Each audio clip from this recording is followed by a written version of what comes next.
Hi అండి. నేను మీ Aslam logic. అందరూ బాగున్నారా? అందరూ బాగుండాలి, అందులో మనం ఉండాలి.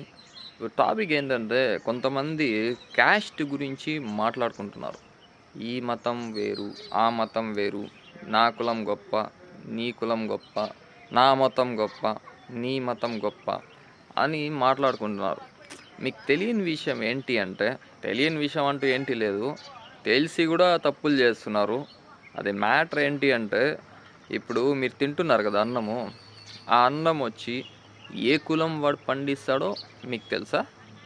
ఏ మతం వాడు ఎరువులు వేస్తాడో మీకు తెలుసా? ఎందుకు మరి ఆ మెతుకు తినాలి అనేది మీరు తింటున్నారు. అది ఏ కులం వాడు పండిస్తున్నాడు, అది ఏ మతం వాడు పండిస్తున్నాడు, అప్పుడు మీరు ఆ మెతుకు కూడా తినకూడదు కదా? ఒకసారి ఆలోచించారు ఎప్పుడన్నా? ఆలోచించరు. ఎందుకంటే నా కులం నా గొప్ప, నా మతమే నాకు గొప్ప, నేనే బాగుండాలి, మిగతా వాళ్ళు ఎక్కడన్నా పోని, నాకు అవసరం లే, వాళ్ళు చెడిపోని, నాకేముంది బా, నేను బాగున్నానా, మా ఫ్యామిలీ బాగుందా, అది చాలు, నేను వేరే లోకంలో కదా ఉన్నాను, సొసైటీలో కాదు కదా అనే అభిప్రాయాల్లో చాలామంది ఉన్నారు. ఆ అభిప్రాయాల్ని మార్చుకోండి. ఇప్పుడు మీరు వేసిన చెప్పులు కుట్టేవాడు ఒక ఇది అనుకోండి, ఆ చెప్పులు కుట్టేవాడు వేరే ఏదన్నా ఉండి మీరు ఎందుకు వేసుకుంటారు చెప్పులు? అప్పుడు మీ కులం వాడే కుట్టియాలి కదా, మీ మతం వాడే కుట్టియాలి కదా. తప్పు మాట్లాడుతున్నారు.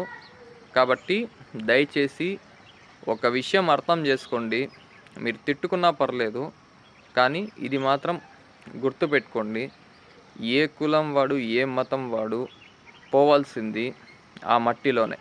అది ఎంత పెద్ద స్థాయి ఉన్న వాళ్ళైనా సరే, ఎంత చిన్న స్థాయి వాళ్ళన్నా సరే పోవాల్సింది ఎక్కడండి?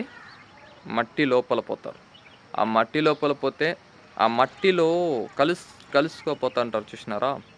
ఆ లోపల ఏమి, నువ్వు ఈ కులమా, నువ్వు ఆ మతమా అని మాట్లాడుకుంటారా? మాట్లాడుకోరు. ఇప్పుడు నువ్వు నడిచే దారిలో మీ ఇల్లు ఉంటుంది, మీ ఇంటి దగ్గర రోడ్డు ఉంటుంది. ఆ రోడ్లో ముస్లిం నడవచ్చు, క్రిస్టియన్ నడవచ్చు, హిందూ నడవచ్చు. అంటే అందరూ నడుస్తారు. ప్రతి ఒక్కరూ మనిషి అన్న తర్వాత అక్కడ వెళ్తూ ఉంటారు. అలాగ వెళ్ళేటప్పుడు ఒక ఒక ముస్లిం అయ్యి ఏమి, నువ్వు ఇక్కడ నడవకూడదు, ఇక్కడ నేను కదా నడుస్తాను అని చెప్పగలడా? ఒక హిందూ అయ్యి నువ్వు ఇక్కడ నడవకూడదు, నేను ఇక్కడ నడుస్తున్నాను అని చెప్పగలడా? ఒక క్రిస్టియన్ అయ్యి